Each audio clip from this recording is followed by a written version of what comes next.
বোনটাকে আমার 3 ভাই মিলে রেপ করছে। যখন ছোট ছিলাম তখন তো আর সবকিছু নাই, কিন্তু যখন বড় হয়েছি ছোটবেলার কথাগুলি আর কি তখন মানে বেশ মনে পড়ছে এবং কষ্টও দিচ্ছে। এই ভিডিওটি মানুষকে কোনোভাবেই খারাপ পথে নেবার উদ্দেশ্যে তৈরি করা হয়নি, বরং যারা ভুল পথে পা বাড়িয়েছে তাদের সৎ পথে ফিরে আসার জন্যই এই প্রচেষ্টা। মানুষের মুখোশ পরে থাকা সেই নরপিশাচদের সত্যরূপ তুলে ধরাই আমাদের লক্ষ্য, যারা মানুষের জীবন নীরবে ধ্বংস করে দেয়। এই সত্য কাহিনী শোনার মাধ্যমে যেন কেউ অসৎ পথ ত্যাগ করে আর বিবেকের ডাকে সাড়া দিয়ে সৎ ও ন্যায়ের পথে ফিরে আসে। মানুষের বিবেকবোধ জাগ্রত করতেই এই ভিডিওটি আপনাদের সামনে তুলে ধরা হলো। ছোটবেলা থেকে আমরা শুরু করি, আপনার যতটুকু মনে আছে কোনো সমস্যা নেই? আমার এখনো মনে আছে, আমার জ্ঞান হওয়ার পরে থেকে আমার আব্বার অবস্থা সবসময় সচ্ছলই দেখছি। সচ্ছল মানে কি? সচ্ছল মানে আমাদের টাকা পয়সার কখনো কোনো অভাব ছিল না, নিজেদের বাড়িও ছিল, এখনো আছে, মানে দারিদ্রতা দেখি নাই কখনো। ঢাকা শহরে বাড়ি? হ্যাঁ, আমাদের 4টা বাড়ি ছিল। ঢাকা শহরে 4টা বাড়ি ছিল, এখন একটা আছে। আমার আব্বার আবার ওই যে মানে বিক্রি করার একটা ছিল আর কি। এই বাড়িগুলো উনি কি পৈতৃক সম্পত্তি হিসেবে পেয়েছিলেন নাকি নিজে থেকে করেছিলেন? নিজেই এগুলি করছেন। আচ্ছা, নিজে পরিশ্রম দ্বারাই করছেন আর কি। ওই জায়গা জমির ব্যবসা করতো কয়েক বন্ধু মিলে, তারপর সেটা আবার চড়া দামে বিক্রি করতো ওনারা। প্রথমে অল্প দামে কিনতো, পরে আবার চড়া দামে বিক্রি করতো, এইভাবেই আর কি। আচ্ছা।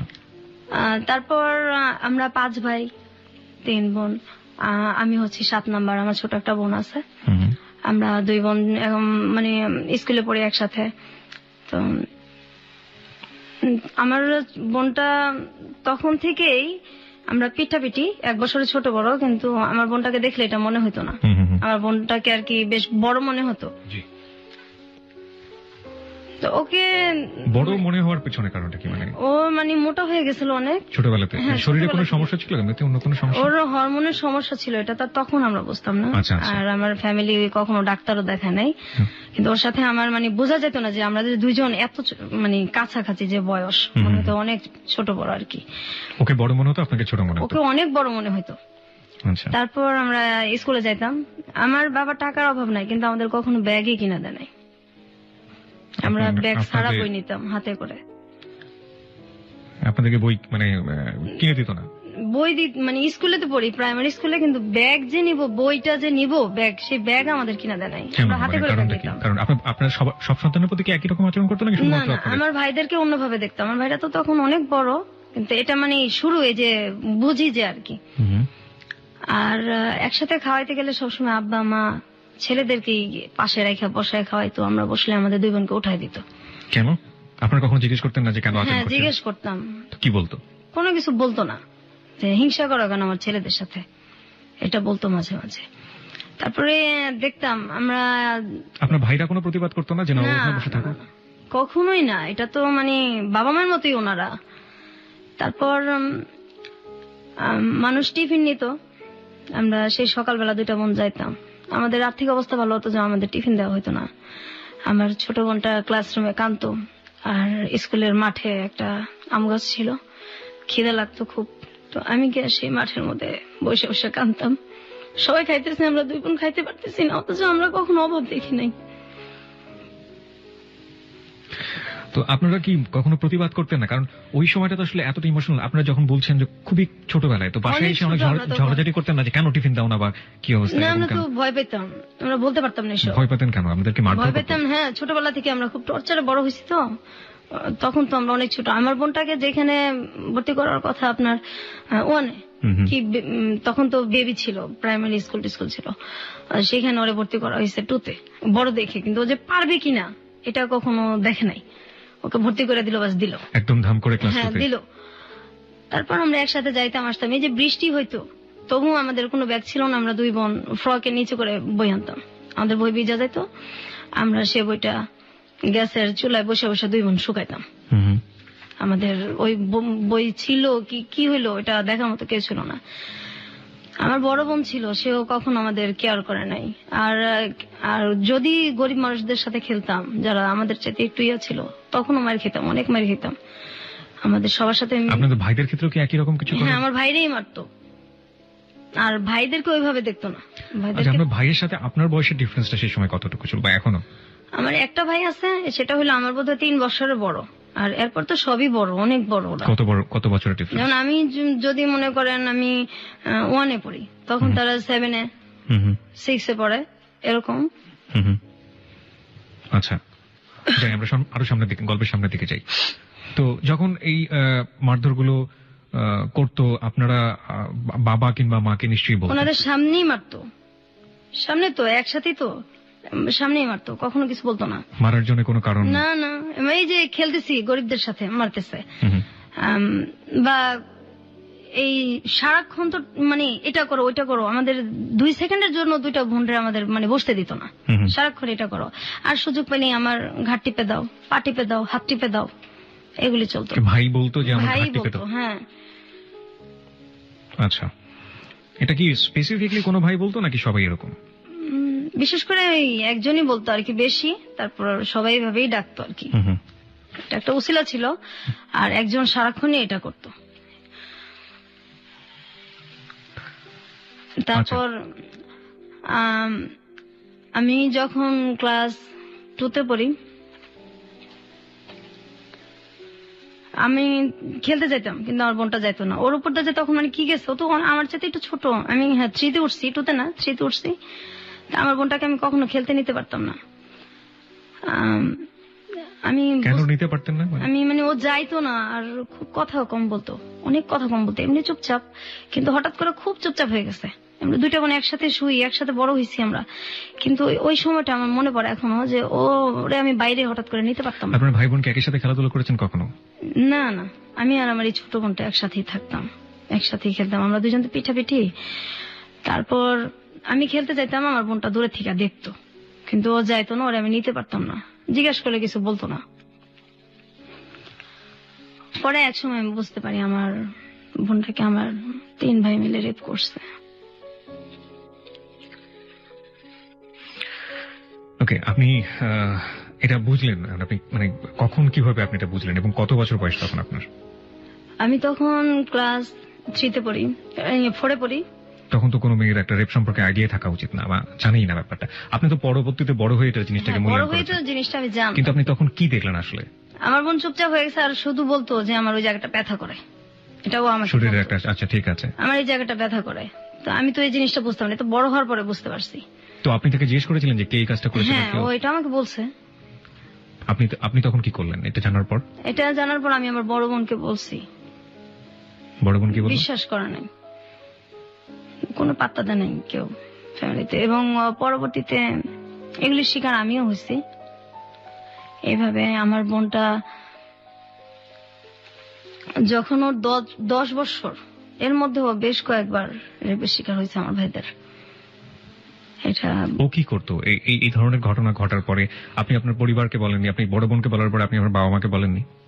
তখন তো আমিও ছোট, জিনিসগুলো তো আমি বড় হওয়ার পরে মানে বেশি বুঝতে পারছি, আমিও তো তখন ছোট। একবার আমি মানে আমার বাবা মাকে বলছি জিনিসটা, আমি নিজেও বুঝি না, যতটুকু বুঝছি আর কি। তো বলছে তোমাদের জন্য কি আমার ছেলে বের করে দেবো, আমার ছেলেদের সাথে হিংসা করে, এই জন্য এরকম কথা বলো, আজে বাজে কথা বানায় বলো। বিশ্বাস করতো না, আর কিন্তু তারা শুনতেই চেত না, আমাদেরকে তো পছন্দই করতো না। হয়তো কেন এমন করতে জানি না, আমার তো আপন বাবা মা, আর ভাই বোন তো সবাই আপন। ওই সময় আমাদের পাশে কেউই ছিল না, আমরা 2 বোন একসাথে বড় হয়েছি, অনেক কষ্ট করে বড় হয়েছি, পাশে কেউ ছিল না। তারপর আমার বোনটা এরকম হইতে হইতে কথা বন্ধ করে দিল আস্তে আস্তে, একদমই যখন কথা বন্ধ করে দিত তখন বন্ধই থাকতো কথা। কতদিন বন্ধ থাকতো? 2 মাস 3 মাস বন্ধ থাকতো কথা। অনেক মারলেও কথা বলতো না, কারোর সাথে কথা বলতো না, কারোর সাথে কথা বলতো না। আবার যখন বলতো তখন হয়তো কিছুদিন বলতো, এরপর আবার বন্ধ। তারপর ও হঠাৎ করে বিছনায় প্রস্রাব করতো, এটা ওর একদম আগে ছিল না, তারপর হঠাৎ করে এটা হয়েছে। ওর যে মানে ডাক্তার দেখানো দরকার সেটা কেউ দেখাইতেছে না। তারপর ও চিল্লাচিল্লি করতো, খুব কষ্টে চিল্লাইতো, এগুলি বলতো। সেটার ওকে সাপোর্ট দেওয়ার মতো তো কেউ ছিল না, আর আমিও ছোট। তারপর ওই যে ভিজা কাঁথা এগুলির ওইভাবে উল্টায় রাখতো, আবার ওইটার মধ্যে এসে শুতো। এত শীত। আপনার মা কি করতেন? আমার মা কখনো আমাদের কেয়ার করে নাই। আমরা যদি কষ্ট পাই বলতাম, আমার মা একটাই কথা, আমার ছেলেদের সাথে হিংসা করো, তোমাদেরকে কি ভালোবাসি না, ভালোবাসে কি বড় করতেছি না, ভালো এরা কি ভালোবাসা? আপনি তো দুই নজরে দেখতেছেন, আমাদেরকে এত কষ্ট দেন, আমরা কোথায় যাবো? আমাদের তো কেউ নাই। আপনি আমার ভাইদেরকে একভাবে দেখেন, আমাদের দুইটা বোনকে একভাবে দেখেন, কিন্তু আমার বড় বোনকে ওনারা এইভাবে বড় করে নাই। আমার বড় বোনকে ওনারা অনেক ভালোবাসা বড় করছে। আমাদের দুই বোনের বেলায় এরকম হয়েছে। তারপর আমার বোনটা যখন ক্লাস 5-এ পড়ে,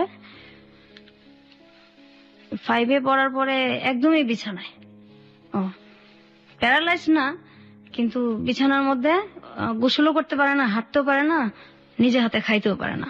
এখনো ওকে আমার বড় ভাবি খাওয়ায় দেয়, গোসল করায় দেয়।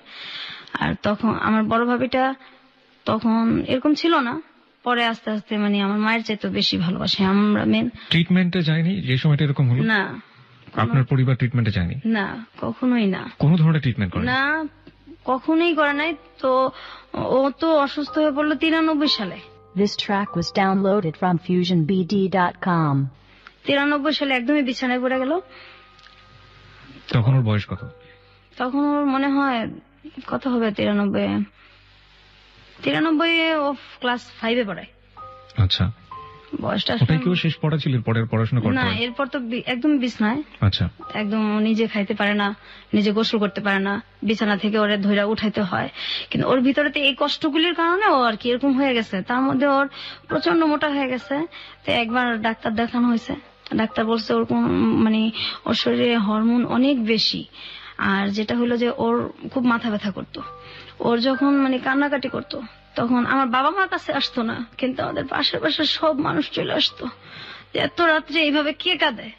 পাশের পাশের অনেক লোকজন চলে আসতো, কিন্তু আমার বাবা মা পাশের রুমে থাকতো, ওনারা কোনোদিন আসতো না, আইসা কখনো পাশে বসতো না।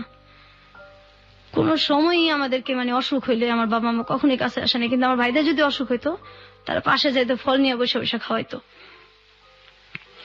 তারপর আমার বোনটা যখন একদম পড়ে যায় অসুস্থ অবস্থায়, তখন আমার এই ভাবি ওরে শুরু করে টানা আর কি। আমার ভাবিটা এমন দিন গেছে যে আমার মানে দুধ জাল দিচ্ছে, ছেলেদেরকে খাওয়াইতো, আমার মা বাবা খাইতো, কিন্তু আমাদের দুই বোনকে কখনোই দিত না। এই দুধ যে মানে খাওয়াটা, আমাদের বাসায় সবসময় দুধ রাখতো, আমার ভাবি আমাদেরকে খাওয়ায় মেন। আমরা ভাবির কাছ থেকে এটা শিখি। আর মায়ের ভালোবাসাটা আমার বড় ভাবেই দিছে আমাদেরকে। পরবর্তীতে আমার সেজ ভাবি আসছে, উনিও এখন আমাদের আদর করে।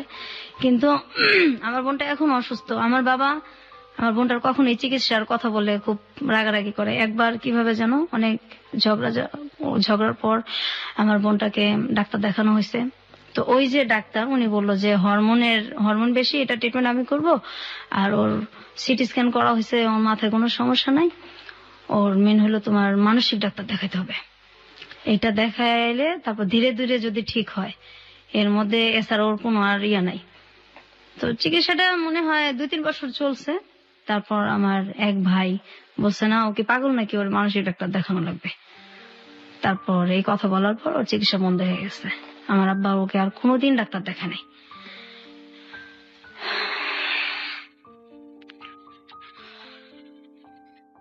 তারপর ও এখনো যদি মাথা ব্যথা করে, এখনো কথা বলে না, 2 মাস 3 মাস কথা বন্ধই থাকে। ওর বয়স কত এখন? এখন ওর বয়স তো আমার 2 বছরের ছোট, ওর 28-27 এরকম চলে। ঈদ আসলে নতুন কাপড় ওরে দেওয়া যায় না, পড়ে না? না। ও কি করে? ও মানুষের সাথে কথা মানে মানুষকে দেখলে ও কি করে? খুব ভয় পায়। আত্মীয় স্বজন বাড়িতে আসলে ও বাথরুমে গিয়ে লুকায় থাকে ঘন্টার পর ঘন্টা। বের আপনি বলছিলেন যে আপনি ফার্স্ট টাইম জানলেন যখন আপনি ক্লাস 4-এ পড়েন, তখন সে তার ভাইদের দ্বারা রেপ। এবং এটা কি ওই একবারই ছিল নাকি পরবর্তীতে না, আরো হয়েছে? ওকে অনেকবারই করা হয়েছে রেপটা। আমরা এই গল্পে ফিরবো, তবে তার আগে একটা বিরতি আছে। বিরতির পর শ্রোতা যারা শুনছেন তাদের উদ্দেশ্যে আমরা বলতে চাই, আমরা ফিরে আসছি আজকের হ্যালো 8920 গল্পতে। এবং সবকিছু আসলে জীবনের গল্প, জীবনে সবকিছুই সম্ভব, এবং যা হয়েছে আজকে তা আসলে অসম্ভবের চেয়ে অসম্ভব। এই অসম্ভব গল্প আপনাকে শেষ পর্যন্ত আমরা বলতে চাই, এবং বলার পর এটা আসলে একটা মেসেজ। আমাদের পরিবারে নারীরা কিভাবে নির্যাতিত হন নিজের মানুষের দ্বারা, নিজের একেবারে রক্তের সম্পর্কের মানুষের দ্বারা, সেখানেও যে আসলে নারীরা অনেক সময় নিরাপদ না, সেটাই আমরা আজকের গল্পে তুলে ধরার চেষ্টা করছি। আমরা ফিরবো বিরতির পর, আশা করছি আমাদের সঙ্গেই থাকবেন। আরেকবার নাম্বারটি মনে করে দিতে চাই, 91156689115668। এটা হচ্ছে আমাদের নাম্বার, এখানে ফোন করতে পারেন আপনি। ফোন করার পর আপনি আপনার নাম এবং সেল নাম্বারটি বলবেন, তারপর আপনার যা বলার আছে আপনি বলবেন। এছাড়া ফেসবুকে আমাদের একটি পেজ রয়েছে, সেখানেও আপনি যোগ দিতে পারেন, আপনার অভিমত জানাতে পারেন। ফেসবুক পেজটি হচ্ছে facebook.com/hello8920। হ্যালো বানানে W নেই।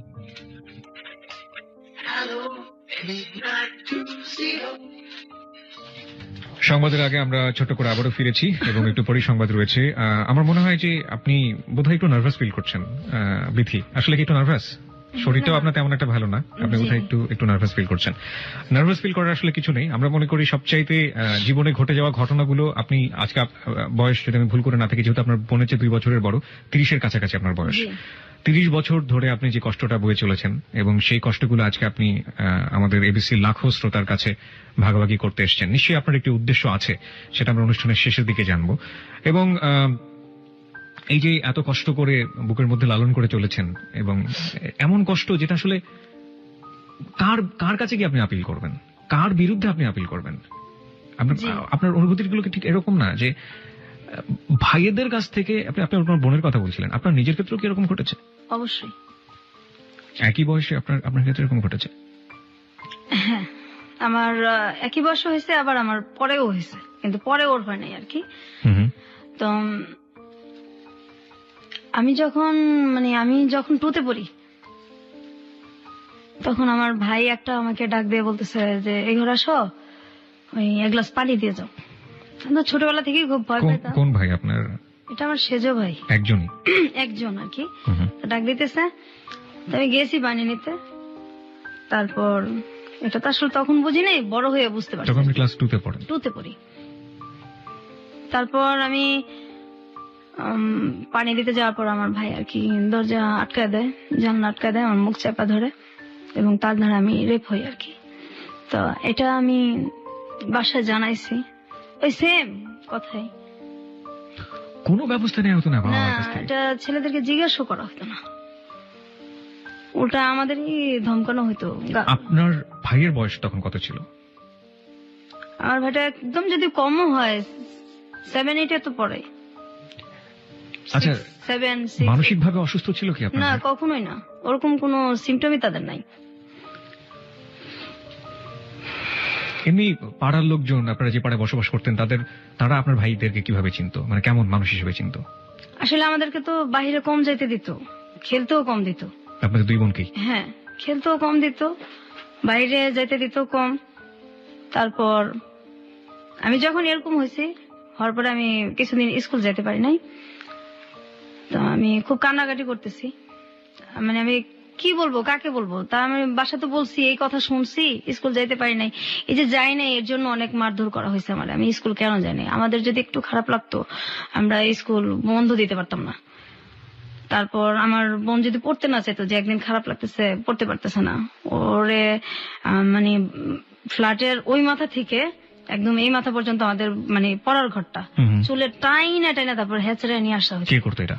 এটা আমার মেজবাই করতো, এটা আমাদের স্যারের সামনেই করতো। আচ্ছা, আমরা গল্পের বাকিগুলো শুনতে চাই সংবাদের পর। রাত 12টার সংবাদের পর আমরা আসলে এই গল্পের শাখা প্রশাখা সবগুলোই জানার চেষ্টা করবো। আশা করছি আমাদের সঙ্গেই থাকবেন, সংবাদ পর্যন্ত অপেক্ষা করুন, তারপরে গল্পের মূল জায়গাগুলোতে আমরা যাব। হ্যালো 8920, আপনি শুনছেন এবিসি রেডিও FM 89.2। আশা করছি সাথেই থাকবেন।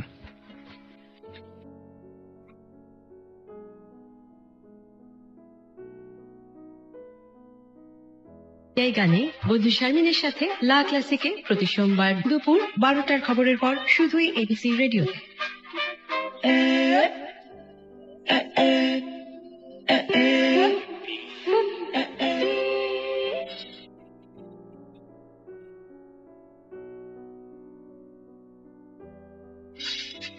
Hello 8920.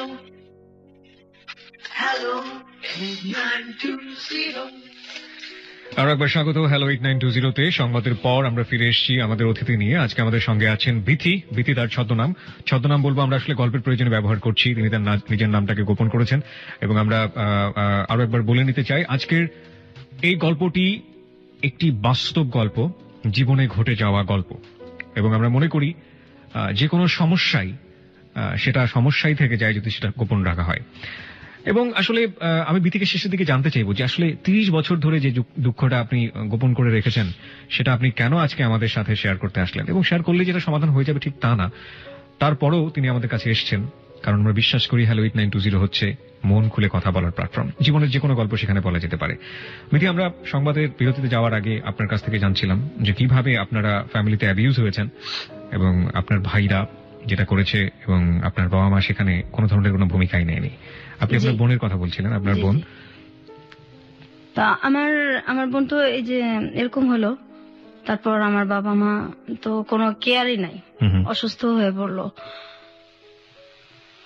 কিছুদিন ওর চিকিৎসা চলার পর আমার ভাইটা যখন বললো তখন তো চিকিৎসা বন্ধ হয়ে গেছে। হুম হুম, বন্ধ হয়ে যাওয়ার পরে তো মানে আমিও এটা নিয়ে অনেক ঝগড়া করছি, আমার ভাবিরা করছে, এবং আমার যে বড় ভাইটার পরে যে মানে আমার যে সেজো ভাইটা, হুম হুম, ওই ভাবিটার দেশের বাড়ি হচ্ছে চাঁদপুর। জি। ওনার 2টা বাচ্চা আছে। ওনার হাজবেন্ড আমাদের সাথে সেম কাজটাই করছে। আমার ওই ভাইটা তখন 9-এ পড়ে, ও তখন বড়। আর হাজবেন্ড মানে হচ্ছে আপনার ভাইয়ের বাইরেও? না না, আমার মানে বড় ভাইয়ের পরে যে ভাইটা বিয়ে করছে আর কি, একটা গ্যাপ মাঝখানে ভাই, জি। তারপরে যে ভাইটা বিয়ে করছে ওই ভাবিটা ভালো। ওই ভাবিটার হাজবেন্ড যে এরকম করছে সেই ভাবিটাও জানে। আচ্ছা আচ্ছা। উনি আমাদেরকে বেশ সাপোর্টও দিছে। উনি ওনার হাজবেন্ডকে কখনো জিজ্ঞেস করেছেন আপনার জানা মতে যে তুমি এই ধরনের কাজ কেন করেছো? না, এটা বলতে সাহস পায় না, খুব ভয় পায় ভাবি। ওনারা কি মারধর করেন বউদেরকে? না, ওরকম তো কখনো দেখি নাই।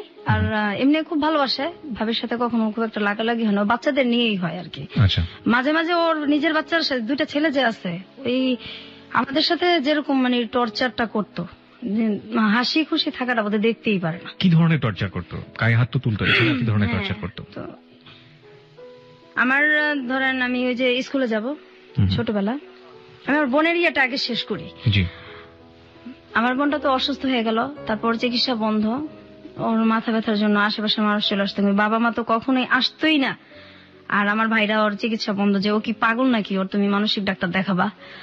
আর মোটা হয়ে গেছে, ডাক্তার বলছে হরমোনের ট্রিটমেন্ট করলে এটা ঠিক হয়ে যাবে, না হয় এটা ওর অনেক সমস্যা হবে। হুম হুম, আমার বাবা বলছে এগুলি কোনো কিছু নাই, মোটার জন্যই সমস্যা সব। এবং আমার ভাইরাও এটাই কথা। আর আমাদের সংসারটা তাই হয় যে আমার ভাইরা বলে আর কি, আমাদের কোনো ভ্যালু নাই। আমরা 2 বোন কোনো ব্যাপারে কোনো মন্তব্য দিতে পারি না, আর আমাদের যেভাবে চালাবে ওইভাবেই।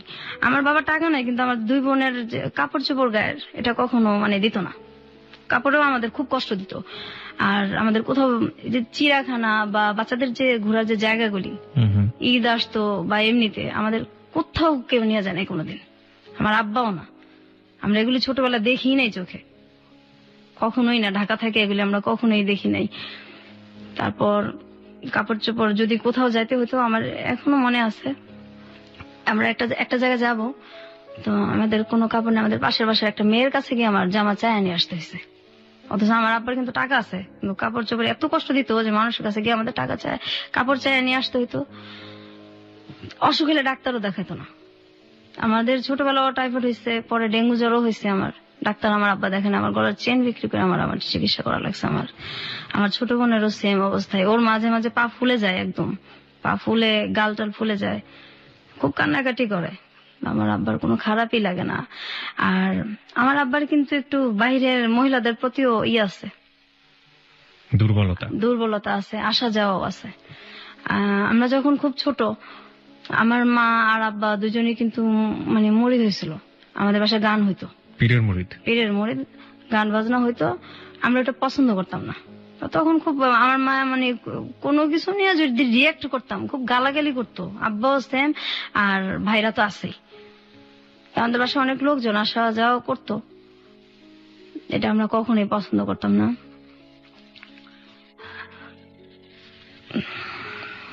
খুব বেশি ইমোশনাল হয়ে গেলে আপনি গল্পের সামনের দিকে যেতে পারবেন, এবং আমি যতদূর জানি যে আপনি শারীরিকভাবে অসুস্থ, সুতরাং আমার মনে হয় একটু কন্ট্রোল করে আপনাকে বলতে হবে। আমি আর আমার ছোট বোন, আমার বোনটা যখন 6-এ পড়ার বয়স, ও তো 5-এ পড়া আর যাইতে পারলো না, একদম অফ। এর মাঝে তো আমি আগেই বলছি যে আমিও রেপ হয়েছি। তারপর আমি যখন, আমার বোনটা অসুস্থ শুয়ে আছে, আমার মাকে আর কি একটা ছেলে ধর্মের মা ডাকে, তো উনি আমাদের বাসায় আসে অনেক রাত্রে। আমাদের বাড়িটা ছিল অর্ধেক দোতলা অর্ধেক একতলা। আমি আর আমার বোনটা যে রুমে শুইতাম তার পাশে আমার আব্বা আম্মার রুম ছিল, তারপরে ছিল বাথরুমটা। তো ওই লোকটা রাত্রে মানে আসে আমাদের বাসায়, আসার পরে আমার আব্বা আর মা আমার ভাইদের সাথে ওরা শুইতে না দিয়ে, আমাদের কিন্তু জায়গা আছে, ড্রয়িং রুমও আছে, আমাদের রুমে পাঠাই দিছে আমাদের সাথে শোয়ার জন্য। তো আমি ওইটা গিয়া বলছি যে আমাদের এত জায়গা আছে, উনি আমাদের সাথে কেন শুবে? তখন বলছে ওইখানে শুলে সমস্যা কি, তোমার ভাই না? ভাই বলে কিছু না, ভাই শব্দ তো ঘৃণা করি ছোটবেলা থেকেই, ভাই নামটাই ঘৃণা করি আমরা। ভাই আবার কি, ভাই বলে কিছু নাই। তারপর ওই লোকরা আমাদের সাথে শোবে পড়ে, আমরা কি করবো, আমরা দুই বোন সারা রাত একসাথে না ঘুমায় বসে আছি, আর ওই লোকটা আমাদের বিছানার মধ্যে শুয়ে আছে।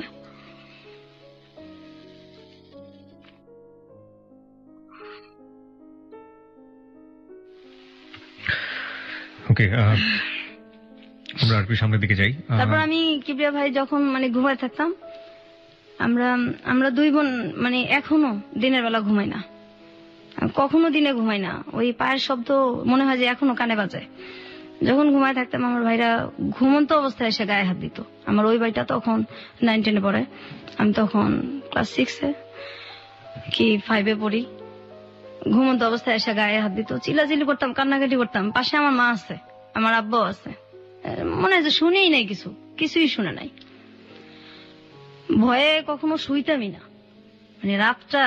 আর মাঝখানে আমাদের যে দরজাটা ছিল এটা মানে আটকানো যেত না, এটা আমার আব্বা কখনো ঠিক করে দিত না। তাহলে হয়তো আমরা ওই বয়সটা একটু সেফ থাকতে পারতাম আর কি। কখনো ঠিক করে দিত না, কিন্তু ছেলেদের যদি কোনো সমস্যা হতো সেটা সাথে সাথে ঠিক হয়ে যেত। এটা এখনো হয়, ছেলেদের সব সমস্যার সমাধান সাথে সাথেই করা লাগবে। আমাদের কোনো সমস্যার মানে কোনো সমস্যাই নেই তাদের কাছে। ঈদ আসলে আমার আব্বা মা আমার ভাইদেরকে ডাক দিয়ে তাদের পাশে বসে খাওয়ায় না। আমরা যদি দুই বোন পাশে গিয়ে বসি, আমাদের উঠায় দেয়, তুমি ওঠো, ও এখানে বসবো, ও এখানে বসবো, আমার ভাইদের কথা বলে, কিন্তু আমাদেরকে বসতে দেয় না। আমাদেরকে তখন কষ্ট হয় না।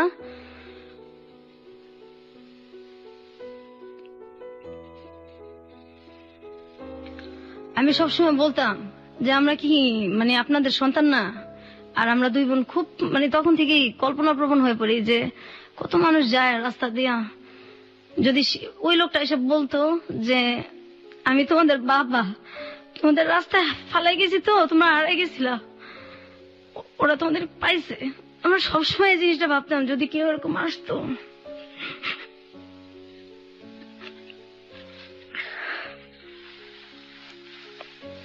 আমি যখন ক্লাস 5 পড়ি, আমি স্কুল থেকে আসলাম, আমার তখন রেজাল্ট বের হয়েছে। আমি বাসায় এসে দেখি আমার যে বড় ভাইটা, আমার বড় ভাইটার বয়স তখন সম্ভবত 30-35 কাছাকাছি। আমি তখন ক্লাস 5 পরীক্ষা দিয়ে আসলাম, ফাইনাল রেজাল্ট নিয়ে আসছি বাসায়। আমি এসে দেখি একটা আমার বড় ভাইয়ের মতো কি তার চেয়ে একটু বড় এরকম একটা লোকের সঙ্গে বিয়ে ঠিকঠাক আমার বিয়ে দিয়ে দিবে। মানে আমি তো খুব কান্নাকাটি করতেছি, আমার ছোট বোন, আমি অনেক কান্নাকাটি করতেছি। আমার দুইটা মামাতো ভাই, ওরা বলতেছে এটা কেমন কথা, এত বয়স্ক লোকের সাথে আর ও পড়ে, কিসের অভাবটা কি যে ওরা বিয়ে দিয়ে দিবে। আমি আমার বাবার পায়ে ধরে কান্নাকাটি করছি, আমার বিয়ে দেন না, আমার পড়ান, আমি যখন বড় হব আমি আমার পড়ার খরচগুলি আপনার আমি দিয়ে দিব, তোমার আমার বিয়ে দেন, আমি পড়তে চাই।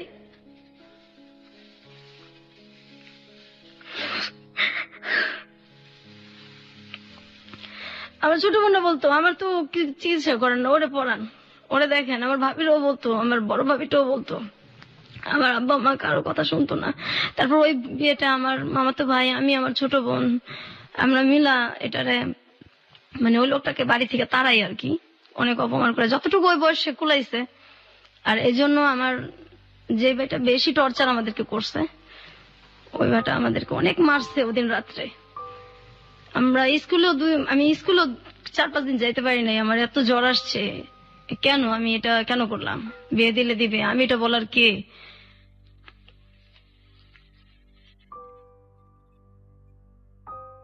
তারপর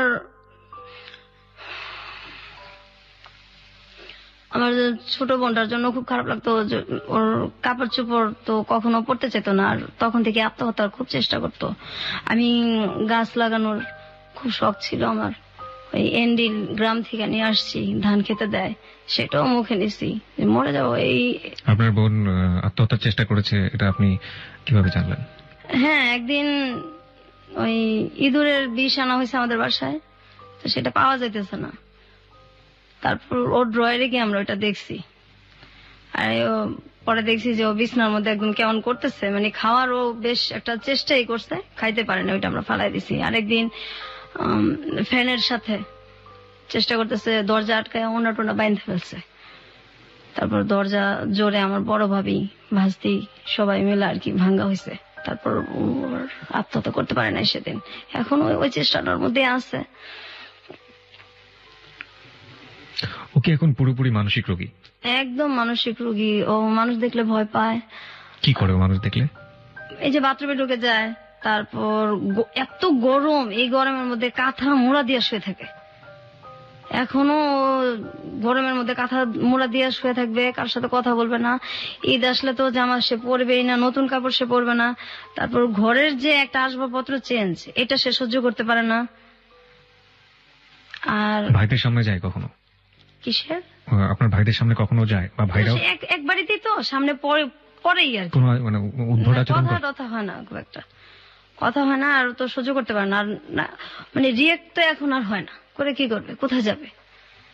আমি জোরে নিয়ে আসবো। আমার যে ছেলেটার সাথে এখন বিয়ে হয়েছে, ওটা তো আমি, আমার বোনকে তো আমি একসময় আনতেই পারবো, কিন্তু চিকিৎসা যে আমি করবো সেই অ্যাবিলিটিটা আমার এখন নাই। আপনার বাবার তো অনেক টাকা আছে, তারা সে এখন পর্যন্ত চেষ্টা করছেন না? না, তারা করবেও না। আমার আব্বা বলছে আমি যে কদিন বাচ্চা আছি এভাবেই চলুক, আমার চিকিৎসা আমি করতে পারবো না। আমার একটা ভাই আছে, হয়তো সে মাস্তানি টাস্তানি একসময় করছে। আমরা ছোটবেলায় দেখছি, আমি যখন 6-এ পড়ি, 6-7-এ পড়ি, সে রাত বিরাত বাসায় আসতো 3টা 2:30টা। আমার আব্বা কোনোদিনও কিছু বলতো না।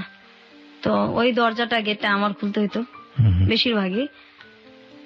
বাসায় যদি পুলিশও আসতো আমারই খোলা লাগতো, না খুললেও সমস্যা আছে, না খুললেও থাপড়াইতো দুইটা। তো ওরে এই যে জেলখানায় যাইতো বা থানায় যাইতো, এক রাতে আমার ছেলেটা মারবো, ব্যথা পাইবো, 40,000 টাকা দিত রাত্রে, 50,000 টাকা দিতে এক রাত্রের জন্য থানায়, আমার ছেলেটারে যাতে না মারে। তো ছেলের জন্য এত কষ্ট লাগতেছে, একদিন থানায় থাকবে, মেয়েদের জন্য কষ্ট লাগে না। তারপর আবার ছোট নিয়ে আসতো লাখ লাখ টাকা দিয়া, অথচ আমার বোনটার চিকিৎসা হয়ে যায় এই টাকা দিয়া। করবে না? কষ্ট লাগে না, মায়া লাগে না? কি করবে?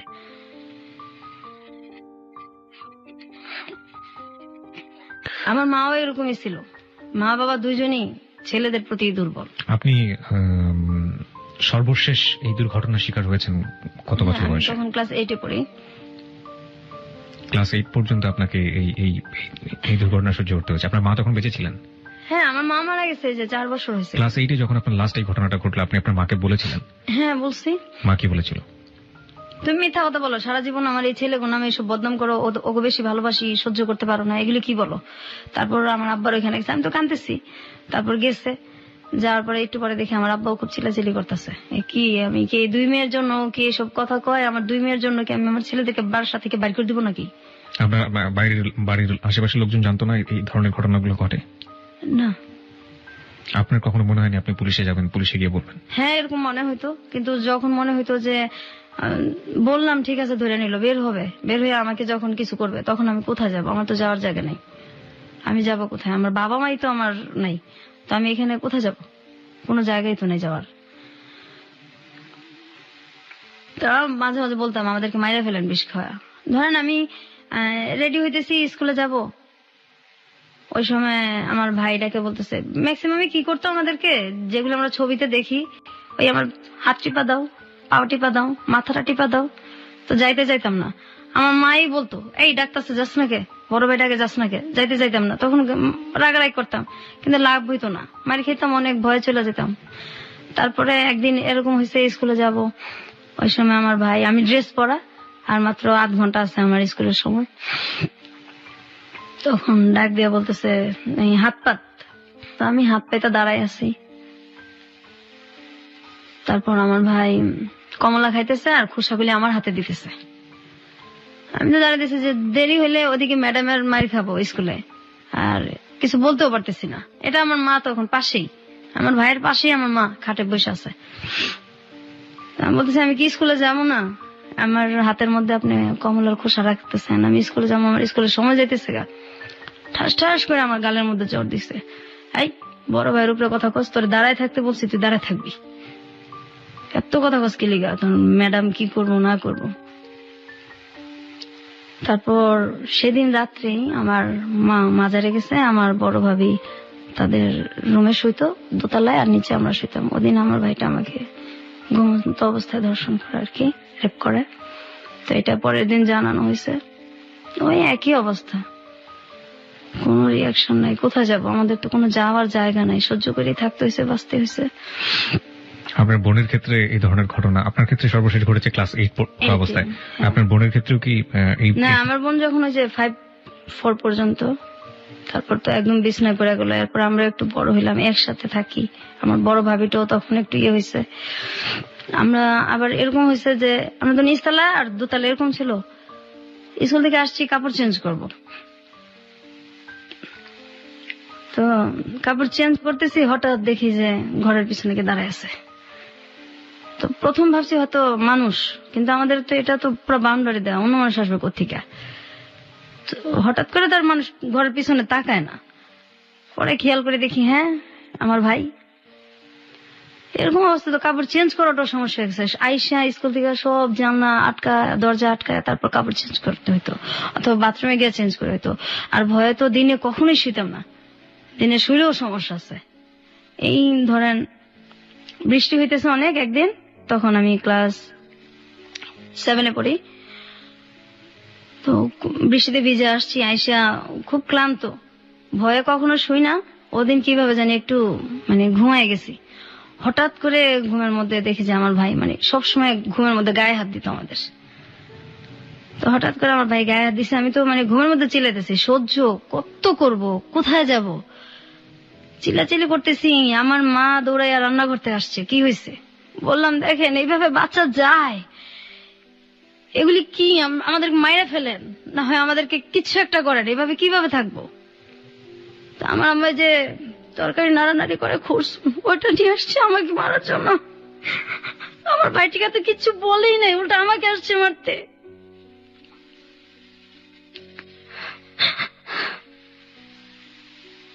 This track was downloaded from FusionBD.com.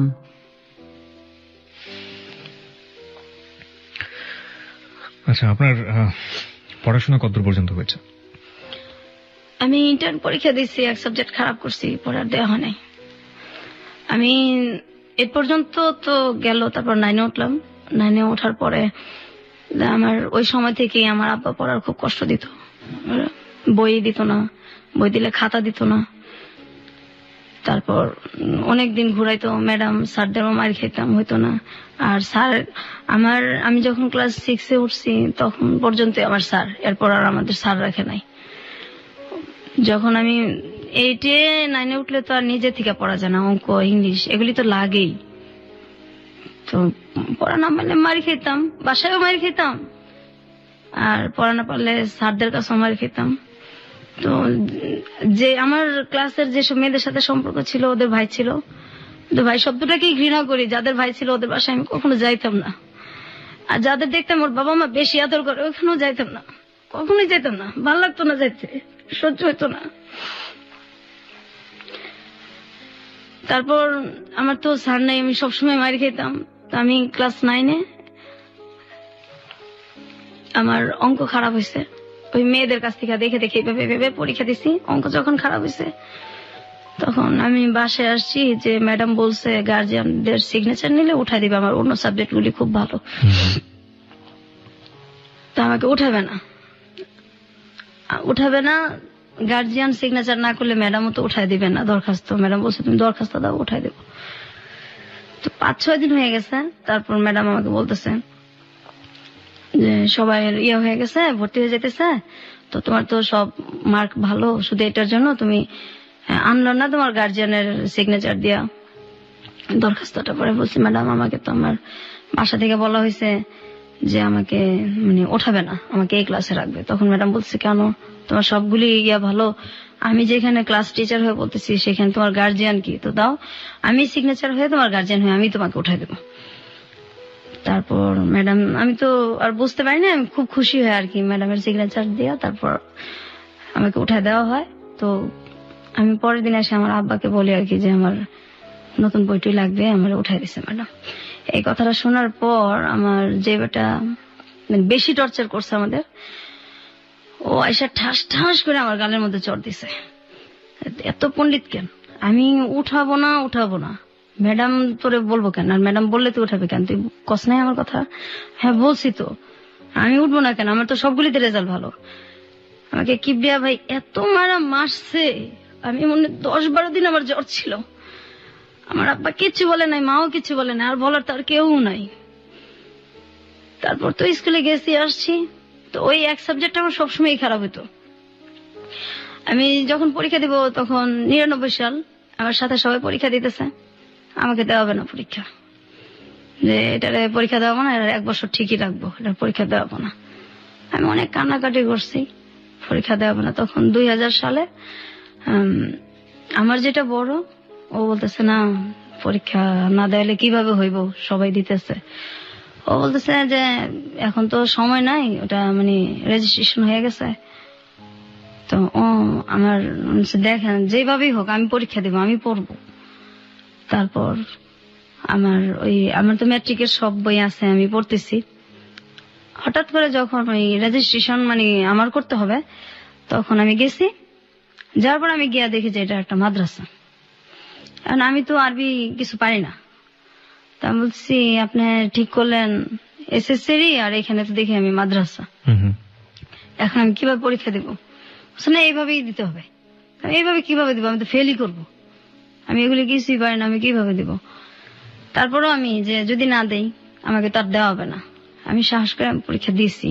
তো কিভাবে দিছি, আমি যেখান থেকে পরীক্ষা দিছি মুন্সিগঞ্জ থেকে, ওইখানে আমি আর্থিক অবস্থা দেখছি যে সবকিছু যারা আসছে এদের মধ্যে আমার মানে মোটামুটি আমি সচ্ছল আর কি সবচেয়ে। তো সবার এরকম অবস্থা ছিল যে আমি সবচেয়ে গরিব, কারণ আমার আব্বা তো কাপড় চোপড় দিত না আমাদের।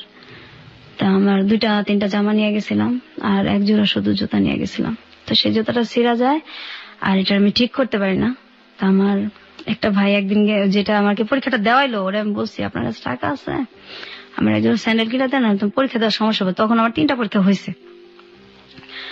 আচ্ছা না এইভাবেই দিতে হইব, এই সিরাটা পরে পরে ল্যাংড়া যাবি পরীক্ষা দিতে, টাকা দিতে পারবো না। আব্বা আমার কাছে টাকা দিছে, এগুলি তোর স্যান্ডেল কিনা দেওয়ার জন্য দেয় নাই।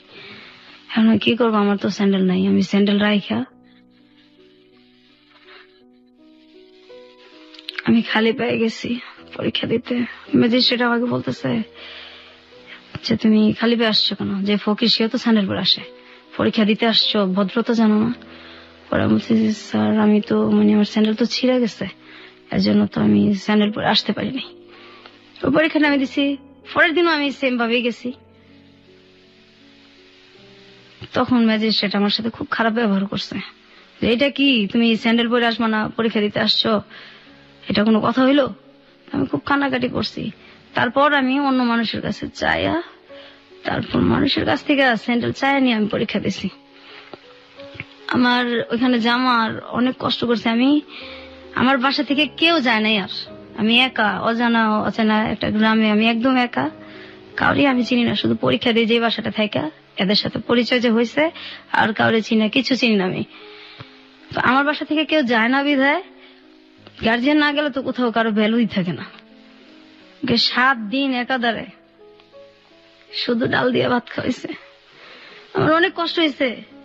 আমার গার্জিয়ান নাই দেখে ওরা যেখানে জুতা রাখতো তার পাশে আমার শুইতে দিছে, আমি সেইখানে শুয়েছি, তবু আমি পরীক্ষা দিব। ওদের জুতার সাইডে আমি শুয়েছি, আর ওরা সবাই ঘাটে শুয়েছে। অন্য যেসব মেয়েদের গার্জিয়ান যেত ওদেরকে ভালো জায়গায় থাকতে দিচ্ছে, শুইতে দিচ্ছে। আমার গার্জিয়ান জানে আমার ভ্যালু নাই, আমার ওইখানে কেউ আমার দেখতে যায় নাই, কখনোই যায় নাই। ওদের স্যান্ডেলের জায়গায় আমি শুয়ে শুয়ে পরীক্ষা দিছি আর কাঁদছি।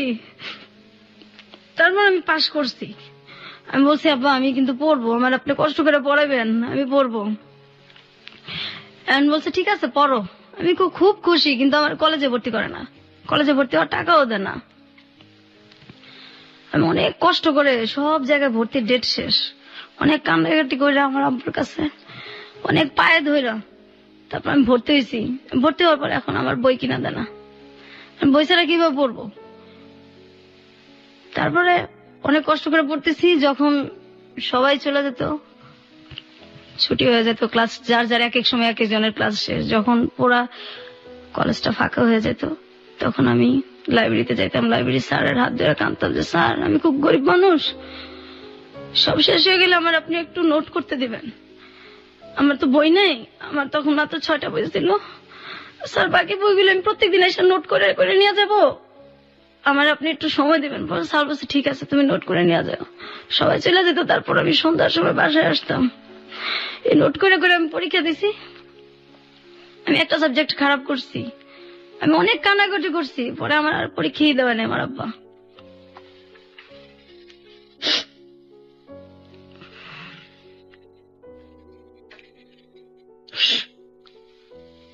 পৃথিবীতে সবচেয়ে মধুর সম্পর্কগুলো হচ্ছে প্রথমত রক্তের সম্পর্ক, কারণ বাবা, ভাই, মা, এই সম্পর্কগুলো আসলে এই সম্পর্কই, এই সম্পর্কের ক্ষেত্রে কোনো কিছু চিন্তা করে না। কিন্তু আজকে যে ঘটনাটা আমরা শুনছি, জীবন আসলে কখনো কখনো বোধহয় কোনো কোনো জায়গায় কোনো কিছুই, কোনো নিয়মকেই ক্ষমা করে না। আসলে এই ঘটনাটা আসলে সেরকমই একটা ঘটনা।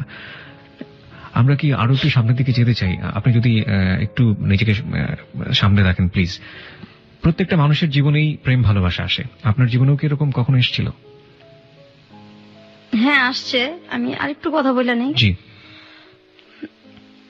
আমি কিন্তু এই যে বড় হয়েছি, কোথাও বেড়াতে যেতে পারতাম না। আমার ভাইরা বেড়াতে যেতে দিত না, পিকনিকে যেতে দিত না, আমার আব্বাও এটার কোনো কিছু করতো না। কখনো বেড়াতে যেতে পারতাম না, কোথাও দাওয়াত হলে যেতে পারতাম না। আর প্রেম, আমি যখন ইন্টারমিডিয়েট দিব, কিছু আগে দিয়ে আর কি, আমার মানে প্রতিবেশী এক ছেলের সাথে আমার সম্পর্ক হয়। ওই প্রপোজাল দেয়, সম্পর্ক হয়। হওয়ার পরে আমি শুধু ঠিক করতেছি যে আমি ওকে আমার ফ্যামিলি সম্পর্কে বলবো। জি। তো যখনই বলি তখনই বলে তোমার ফ্যামিলি দিয়ে বা তোমার কোনো অতীত দিয়ে আমার দরকার নেই, আমার ওগুলি দিয়ে কোনো কিছু দরকার নেই। ও তখন অনার্সে পড়ে। আচ্ছা। আমি আমার ফ্যামিলিতে জানাবো। ও অনেক গরিব ছিল, আমাদের ফ্যামিলির তুলনায়। এখন আমার ফ্যামিলির ভিতরে কি এটা তো আর ও জানে না। জি। বাহির থেকে তো বড় লোকই। ও সবসময় বলতো যে আমি তোমার সাথে কোর্ট ম্যারেজ করবো, তোমার ফ্যামিলিতে বললে তো আমাকে বিয়ে দিবে না। পরে আমি বলছি না, আমি রাজি করাবো। তো আমার কিছু কথা আছে, এটা তুমি শোনো, তারপর ভালো লাগলে সম্পর্ক আগায়। বলছে না পরে। তো এই শুনে না যখনই বলতে চাই যে আমার একটু একটু টাচ দেই, কিন্তু ওই যে যে জিনিসগুলি, ওগুলি সুযোগটা হয় না। আর আমিও বলার যে ইয়াটা মনের, ওইটাও আমি সঞ্চয় ওই তখন পাই না। যে আমি তো একা, যদি ও চলে যায় তো আমি তো এরপরে তো একদমই একা হয়ে যাব। কত বছরের সম্পর্ক ছিল ওর সাথে? 2 বছর। ওকে। তারপর একটা সময় আমার তখন আমার আব্বা তো পড়াবেও না, বিয়েও দিবে না। তারপর ওরে আমি ওই সময়টায় ওর সাথে যখন আমার সম্পর্কটা প্রায় 2 বছর কাছাকাছি, ওরও অনার্স শেষ হয়ে আসছে, শেষই পরীক্ষা দিচ্ছে অনার্স, তখন ওকে আমি বলছি যে তোর সাথে কিছু কথা আছে, আজকে আমার কথা শুনতেই হবে। তা বলছে ঠিক আছে শুনবো। ওই সময় আমার একটা ভাই যে কোনো কারণবশত আর কি একটু জেলখানায় যায় আর কি। ওই ভাইটার আমরা কখনো দেখতে পাই না, ওই তো সেম ভাই আমার, ওই ভাইরাই। ওইটা নিয়ে আমার কোনো মাথা ব্যথাও নাই, কিন্তু এটাও ও জানে আর কি, আমাদের একই এলাকায় যেহেতু ও জানে। জানার পরে তো আমি বলছি যে এই জিনিসটা নিয়েও কথা বলবো আর আমার ফ্যামিলি সম্পর্কে কথা বলবো। আর ও ঠিক করছে, ওর বাবা মাকে পাঠাবে আমাদের বাসায়। ফ্যামিলি সম্পর্কে কথা বলবেন আপনি যে ভায়োলেন্সের শিকার হয়েছেন আপনার ভাইদের দ্বারা লম্বা একটা সময়, এটা আপনি বলতে চাচ্ছিলেন? এটা আমি বলতে চাইতেছি, কিন্তু আপনি সুযোগ পাচ্ছিলেন না। আমি সুযোগ পাইতেছি না, আর ও শুনতে চাইতেছে না। দেখা তো আমি 4 মাস 5 মাস পরপর করতাম, এত তাড়াতাড়ি দেখা করতাম না। তারপর ওকে আমি একদিন, আর আমি দেখাও করতাম ওর সাথে, যে জায়গায় আমি বলতাম ওই জায়গায়। ওর ইচ্ছা মতো আমি দেখা করতাম না, কারণ আমি তো ছেলেদের বিশ্বাসই করি না। আর ওর সাথে সম্পর্কটা আমার সহজে হয় না, অনেকদিনই লাগছে। তারপর ওকে আমি বলছি যে তুমি যে আমার কথা শোনো না, এখন আমি আমার একটা কথা বলবো, তারপর তুমি দেখো কি করবা। আর ওই সময় কিন্তু এই যে আমার অনেক বিয়ের প্রপোজাল আসতো, আমি শুধু ওর জন্য সব বাদ দিছি। অনেক ভালো ভালো ছেলের প্রপোজাল আসতো, ওর জন্য সব বাদ দিছি। আমার ভাবিকে দিয়ে আমি আমি বলেই রাখছি আমার ভাবিকে যে আমি এরকম একটা ছেলের পছন্দ করি। আমার ভাবিকে দেখাইছি, আমার ছোট বোনকে দেখাইছি, আমার 2 ভাবিকেই দেখাইছি। তারপর আমার বড় ভাবি মেয়ে দেখছে বেশি, বলছে না অসুবিধা নাই, শিক্ষিত আছে, গরিব দেখে কি হয়েছে, আমরা একটা কিছু ইয়া করে দেবো না। আর এভাবে আপনি কতদিন বাঁচবেন, এভাবে তো বাঁচা যায় না, বের তো হইতে হবে। তারপর ওকে আমি বলছি, বলার পরে ও হঠাৎ করে আমাকে বলতেছে যে বলছেন মানে কি আপনি আপনার আমার যে লাইফে যে যে আমার ভাইদের দ্বারা যে আমরা নির্যাতিত হয়েছে আর কি, এই জিনিসটাই মেন আমার বলার। নির্যাতিত শব্দটা আসলে এখানে যায় না, এর চেয়ে বড় কিছু বলা উচিত। আমরা ঠিক জানি না শব্দটা আসলে কি হবে। ওকে, আপনি রেপের ঘটনাগুলো আপনি তাকে খুলে বলেছেন, হ্যাঁ, আমি এবং এগুলো সব বলছি। আপনার সহ আপনার বোনেরও ব্যাপারটা আপনি বলেছেন। পুরো ফ্যামিলিটা সম্পর্কে আমি ওরা টাচ দিছি যে বাইরে থেকে তো তুমি দেখো, এই তো বিয়ে হইলে কিন্তু আমার এটা না বললে তোমার এখনই আমি বলি যাতে আমি তো এটা কখনো না কখন বলবোই, তোমার কাছে তো এটা আমি গোপন রাখবো না, যার সাথে আমার বিয়ে হোক। তো এই হইল। আমি যে ওর জন্য যে ছেলেগুলিকে মানে বিয়ে করি নাই, যখন আমার বিয়ের প্রপোজাল আসছে এটাও জানে, এবং ও দুই একটাকে দেখছো। ওই সময় আমার বলতেছে, দেখো আসলে আমি তো তোমার ভালোবাসি নাই, আমি তো একটা মেয়েকে ভালোবাসতাম, ওই মেয়েটাকে ভুলার জন্য আমি তোমার সাথে সম্পর্ক করছি। এই ঘটনাগুলো জানার পর, জানার সাথে সাথে আমার এই কথা বলছে। আমার তো পায়ের নিচের মাটি তখন নাই। তারপর আমি অনেকটা অ্যাবনর্মালের মতো হয়ে গেছিলাম। 20 দিন 15 দিন পরপর মাথা আঁচড়াতাম, একদম একা হয়ে গেছি, কোথাও কেউ নিত না, বা মনটা ফ্রেশ করার জন্য কেউ নিত না। তারপর হঠাৎ করে আমার এখন যার সাথে বিয়ে হয়েছে আর কি, এর অনেক বছর পরেই, প্রায় 5-6 বছর পরে, 7-8 বছর পরে, আমি মানে এই যে আমি কষ্টটা করলাম, আমার আব্বা আমাকে আর পড়ায়ও না, আমি তো তখন ইন্টার এক সাবজেক্ট খারাপ করে আর দেওয়া হইলো না, আর ওর সাথে এটা হইলো। তারে প্রায় 1 বছরের মতো আমি একদম চুপচাপ, আমার মানে আমি কি করব, কোথায় যাব, মানে কষ্ট আর সহ্যই করতে পারতেছিলাম না। আবার ছেলেটা এরকম করছে আমার সাথে। ও কি পরে বিয়ে করে ফেলে সঙ্গে সঙ্গে? না, আর অনেক পরে করে। আর পরে যোগাযোগ করেনি আপনার সাথে? না, কখনোই না। এবং আপনার ভাইরা যে এই আপনি যখন খুলে বললেন যে আপনার ভাইরা আপনাকে এই ধরনের আচরণ করেছে আপনার সঙ্গে, ও এই ব্যাপার নিয়ে আর কোনো কথাই বলেনি? কোনো কথাই বলে না। ও বলছে আমি আসলে একটা মেয়েকে ভালোবাসতাম, ওকে ভুলার জন্য আমি তোমার সাথে সম্পর্ক করছি। এরপরের ঘটনাগুলো আমরা জানবো শ্রোতা যারা শুনছেন, এবং আজকে বিথির বর আমাদের সাথে উপস্থিত আছেন। বিথির বরের কাছেও আমাদের কিছু প্রশ্ন আছে, আমরা সেই প্রশ্নগুলোর উত্তর তার কাছ থেকে খোঁজার চেষ্টা করবো। তবে তার আগে সংবাদের বিরতি আছে, সংবাদের পরপরই ফিরে আসছি। খুব ছোট্ট একটা বিরতি। আর একবার মনে করে দিচ্ছি, আপনি শুনছেন হ্যালো 8920 এবিসি রেডিও FM 89.2 এ। কিপ্রিয়া আপনার সঙ্গে আছে, আশা করছি সাথেই থাকবেন।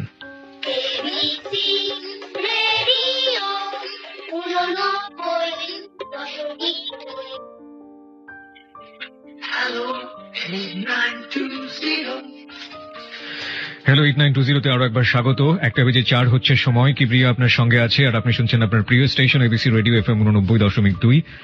এই হ্যালো 8920 হচ্ছে আপনার গল্প বলার প্ল্যাটফর্ম, আমরা বলি এটাকে, এবং আপনি আপনার জীবনের গল্প এখানে বলতে পারেন। এখানে আমরা কোনো কাকতালীয় অধিভৌতিক কোনো গল্প বলি না, এবং আপনি আপনার জীবনে যেটা ঘটে গেছে সেই গল্পগুলো এখানে বলবেন, এবং সেই গল্প থেকে যারা আমাদেরকে শুনছেন লাখো লাখো শ্রোতা, তারা বিভিন্ন শিক্ষা নিয়ে থাকেন। আজকের গল্প থেকে আমরা কি শিক্ষা নেব? প্রত্যেকটা মানুষেরই আসলে এখানে ব্যক্তিগত একদমই আপেক্ষিক একটা ব্যাপার যে আসলে কি শিক্ষা নেব। তো আমি একটা শিক্ষা ব্যক্তিগতভাবে নিয়েছি এবং নিব, সেটা অনুষ্ঠানের শেষের দিকে বলবো। আর একইভাবে বিথি আজকে আমাদের সাথে আছেন, ছদ্মনাম বলছি, তার আসল নামটা বলা সম্ভব হচ্ছে না আমাদের পক্ষে, এবং আসল জায়গাটাও বলা সম্ভব হচ্ছে না। সে কি শিক্ষা নিয়েছে তার ছেলে মেয়েদের ক্ষেত্রে, সেটাও আমরা জিজ্ঞেস করব। আর এই ফাঁকে আপনাকে আরেকবার একটু মনে করিয়ে দিতে চাই, আমাদের অনুষ্ঠানে আপনি অংশগ্রহণ করতে পারেন। 24 ঘন্টা একটি নাম্বার খোলা রয়েছে আপনার জন্য, 91156668। আবারও বলছি 91156668। এই নম্বরে ফোন করে আপনি আপনার নাম এবং আপনি আপনার সেল নাম্বারটি ধীরে স্পষ্ট করে দিয়ে আপনি যা বলতে চান বলবেন। যে কোনো ধরনের প্রতিক্রিয়া হতে পারে, যে কোনো ধরনের কথা হতে পারে, কিংবা আপনি যদি এখানে অতিথি হয়ে আসতে চান, কি গল্প বলতে চান আপনার জীবনে সেটা বলতে পারেন, এবং আপনার সাথে আমরা যোগাযোগ করবো। হতে পারে আগামী সপ্তাহে আপনি এখানে আমাদের অতিথি হয়ে আসবেন। এছাড়া ফেসবুকে আমাদের অতিথিদের সাথে যোগাযোগ করতে, অতিথিদের যে কোনো ধরনের সাহায্য করতে, অতিথি প্রোগ্রাম সম্পর্কে অনুভূতি জানাতে, যে কোনো মন্তব্য করতে, আপনি ফেসবুকে একটি পেজ রয়েছে হ্যালো 8920, সেটাতে আপনি যোগ দিতে পারেন। আপনাকে যেভাবে খোঁজ করতে হবে, RJ কিপ্রিয়া, RJ space KEBRIA, not KIB, ঠিক আছে? RJ স্পেস KEBRIA, ওখানে আপনি জয়েন করতে পারেন এবং আপনার যা প্রতিক্রিয়া আছে আপনি সেটা জানাতে পারেন। এখন পর্যন্ত আমরা যেসব প্রতিক্রিয়া পেয়েছি, মানে হঠাৎ করে যদি বলা হয় যে পৃথিবীটা ধ্বংস হয়ে গিয়েছে, এবং তারপরেও মানুষ অবাক হবে না, এত বেশি অবাক হচ্ছে। এবং আমিও ঠিক এতটাই অবাক হয়েছিলাম যখন আমি বিথিকে ফোন করেছিলাম, বলেছিলাম যে আপনি আসলে কি বলতে চেয়েছিলেন, আপনি একটু বলেন। আমি স্পিচলেস, যেটাকে বলে, আসলে বাকরুদ্ধ হয়ে গিয়েছিলাম। আমরা ঘটনার এখনো শেষের দিকে না, আমরা একটু সামনের দিকে এগোতে চাই। বিথি, সেই ছেলেটা তো আপনার জীবন থেকে চলে গেল। তার 4-5 বছর পরে আপনি বিয়ে করলেন। জি। যাকে বিয়ে করলেন সে আমাদের সাথে রয়েছে এই মুহূর্তে, আপনার বর। এটাও কি আপনার লাভ ম্যারেজ ছিল? না, এই বিয়েটা হলো কিভাবে? বিয়েটা হলো যে আমি আমাদের মানে ও হচ্ছে আমার দুঃসম্পর্কের আর কি এক আত্মীয়র ছেলে, এক দুঃসম্পর্কের এক খালার ছেলে আর কি। তো আমরা যখন ওদের সাথে আমাদের কোনো সম্পর্কই নাই, আচ্ছা। যখন খুব ছোট 5-6 পড়ি, তখন সম্ভবত ওদের বাড়িতে আর কি সম্ভবত না একবার গেছি আমি আর আমার মানে বড় ভাইয়ের মেয়ে। তখন আমার বড় ভাই তো খুব ছোটবেলা বিয়ে করে ফেলছিল, ওটা বলা হয় নাই। তো ওর মেয়েটা আর আমাদের কিন্তু মানে বয়সের বেশি পার্থক্য না। আচ্ছা। তারপর যাই হোক, ওই ভাস্তিটা আর আমার ভাস্তিটা তখন খুব ছোট, মানে ও কোলেই নেই এরকম আর কি। ওরা নিয়ে গেছে, যাওয়ার পর তো ওই সময় ও সম্ভবত 9-এ পড়ে, 9-এ কি 8-এ পড়ে। ওই সময় গেছি, যার পর এই আর কখনো যাওয়া আসা দেখা সাক্ষাৎ হয়নি? না না, ওরাও কখনো আসে নাই, আমরাও কখনো যাই নাই।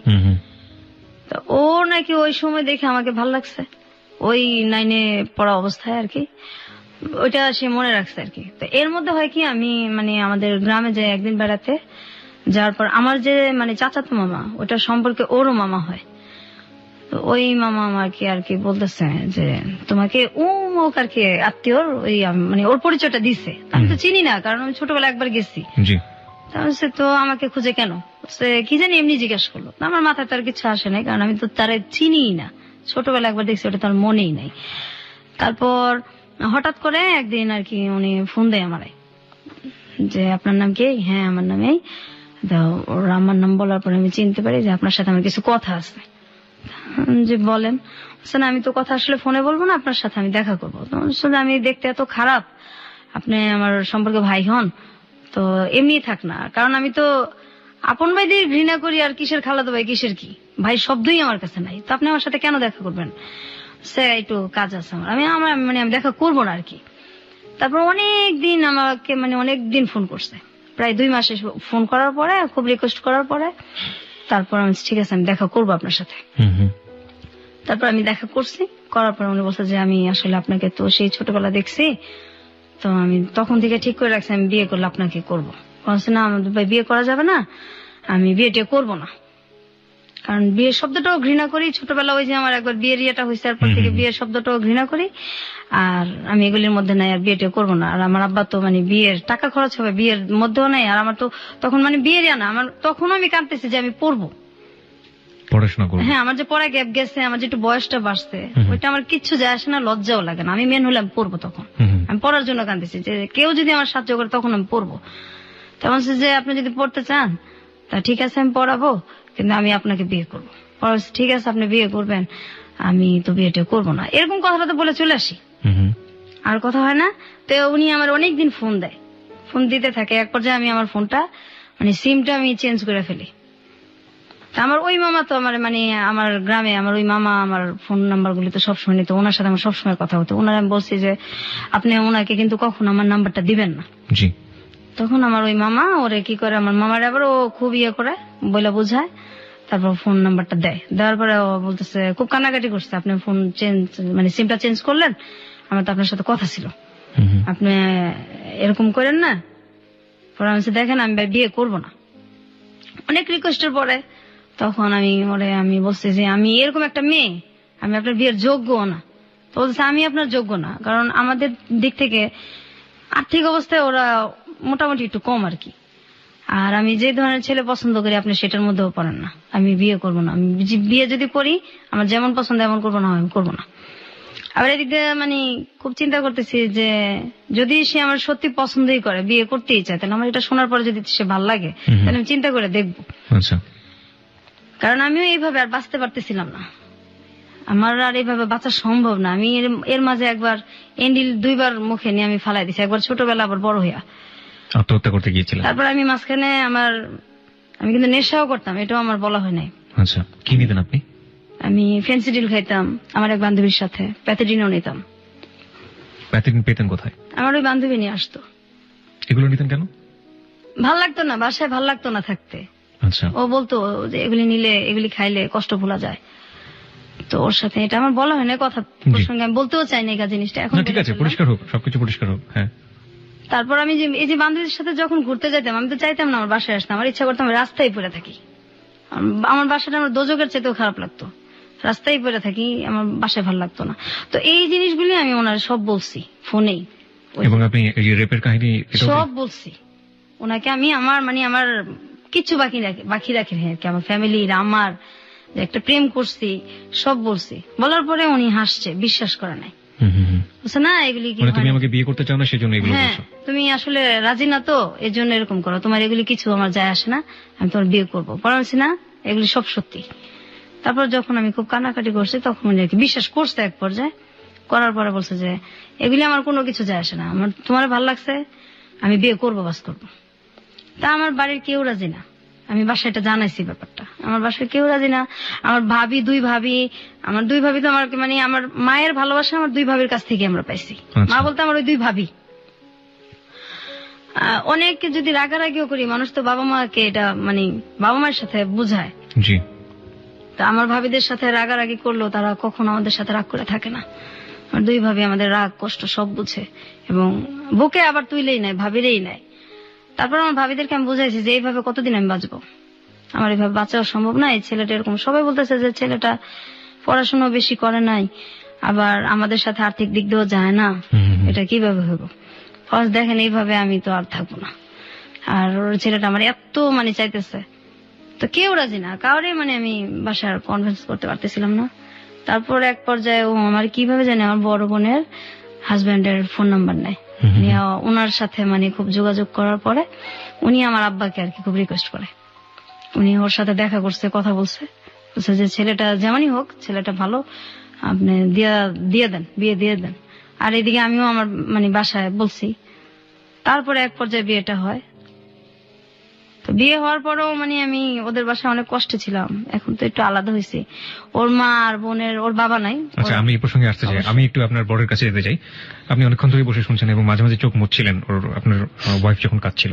আপনি যে এই যে ব্যাপারগুলো জানলেন এবং জানার পরেও আপনি ওকে বিয়ে করেছেন, সাধারণত এরকম হয় না। যেমন যাকে সে 2 বছর ধরে লাভ করেছে এবং সেই ছেলেটাও জীবন থেকে চলে গেছে এটা শোনার পরে, এবং কোনো প্রশ্নও করে নাই যে আসলে কি, জাস্ট কেটে পড়ার জন্য সে বলেছে অন্য একটা ছেলেকে মেয়ে লাভ করেছে।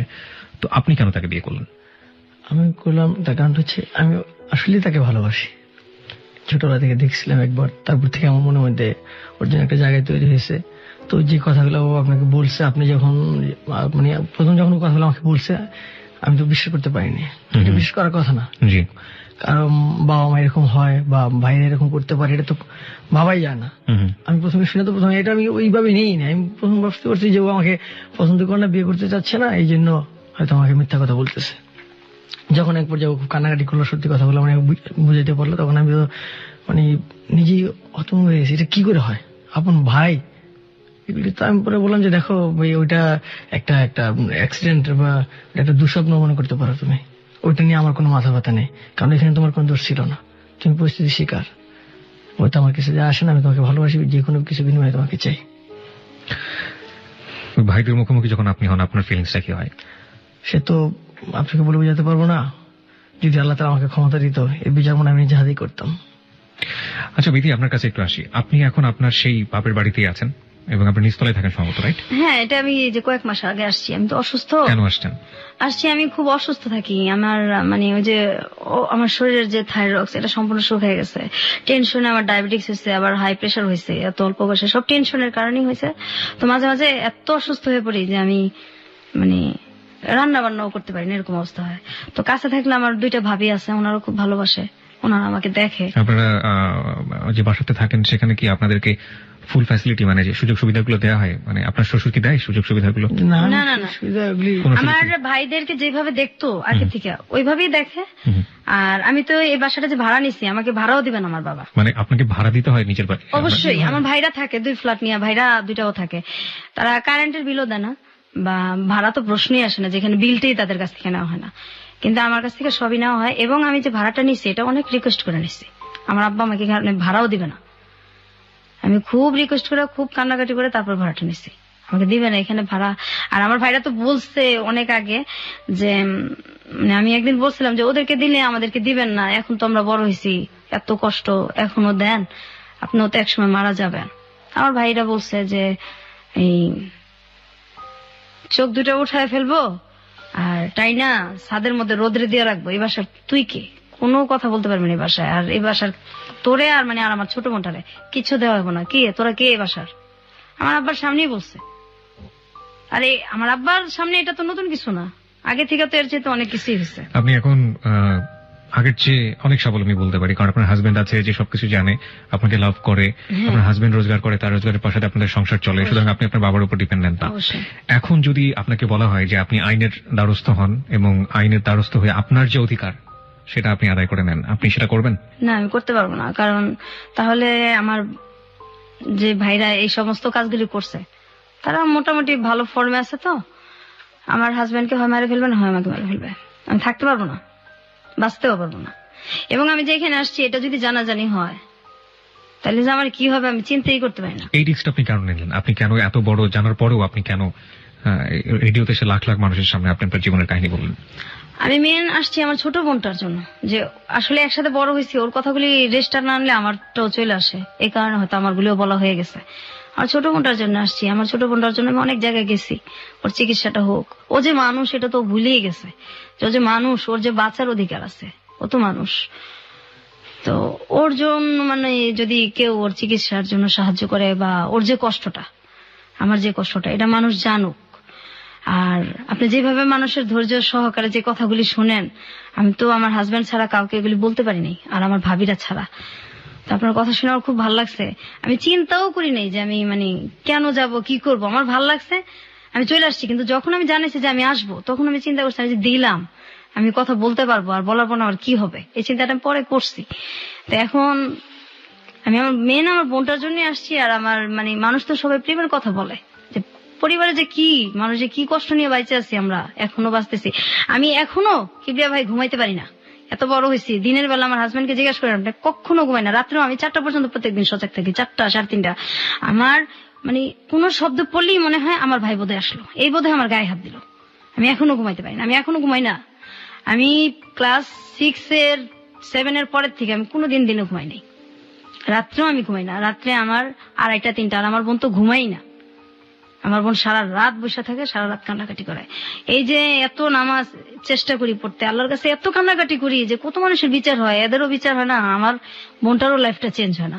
আমি আমার বোনটার আমার কষ্টটা, সবাই প্রেমের কথাই বলে, আসলে যে বাবা মা যে কত নির্মম হয়, ভাইরা কত নির্মম হয়, আমি শুধু এইটাই বলার জন্য এখানে আসা।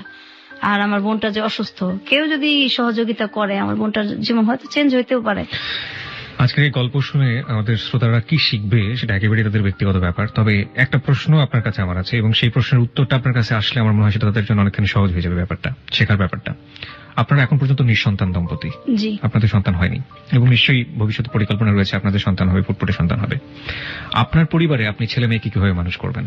আসলে আমরা তো বাচ্চা নিতেছি না, আমি অসুস্থ বিধায় খুব অসুস্থ থাকি। আর আমার থাইরক্সের সমস্যা আছে যেহেতু, এই কারণে আবার ডায়াবেটিক্স আছে।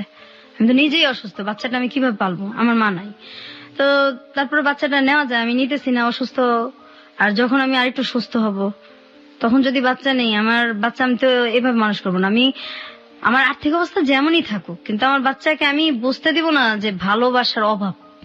এটা তো একটা দিক। একটা হচ্ছে ধরুন আপনার পরিবারে একটা ছেলে থাকলো এবং একটা মেয়ে, একদম সমান ভাবে দেখবো। আর আমার ছেলে এরকম ভাবে আমি বড় করবো, সে যে কুদৃষ্টিতে তাকাবে আর প্রশ্নে আসে না। যদি সে করে এরকম, তার ক্যারেক্টার যদি এরকম হয়, আমি বাড়ি থেকে বের করে দিব। This track was downloaded from FusionBD.com.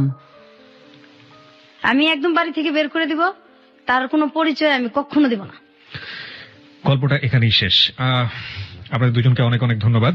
আপনাকেও ধন্যবাদ। আমি শুধু একটা জিনিস এখানে মেসেজটা দিতে চেয়েছিলাম, যে আসলে কি করা উচিত। যারা অন্যায় করে, যারা অন্যায় করবে, তা সে যেই হোক না কেন, নিজের সম্পর্কের হোক বা যেই হোক না কেন, অন্যায়ের বিচারটা যেন সেখান থেকে হয়।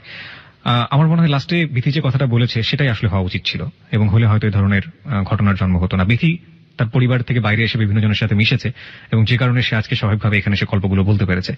কিন্তু বিথির যে বোনটি এসে আমাদের এখানে গল্প বলতে পারেনি, সে হচ্ছে রিয়েল ভিক্টিমাইজ, আমরা যেটাকে বলি, যে এত বড় সাইকোলজিক্যাল পেশেন্ট হয়ে গিয়েছে এবং যার সুস্থতার জন্য আসলে আমাদের যদি কিছু করার থাকে নিশ্চয়ই আমরা সেই চেষ্টাটা যেন করি, আমাদের শ্রোতাদেরকে বলবো।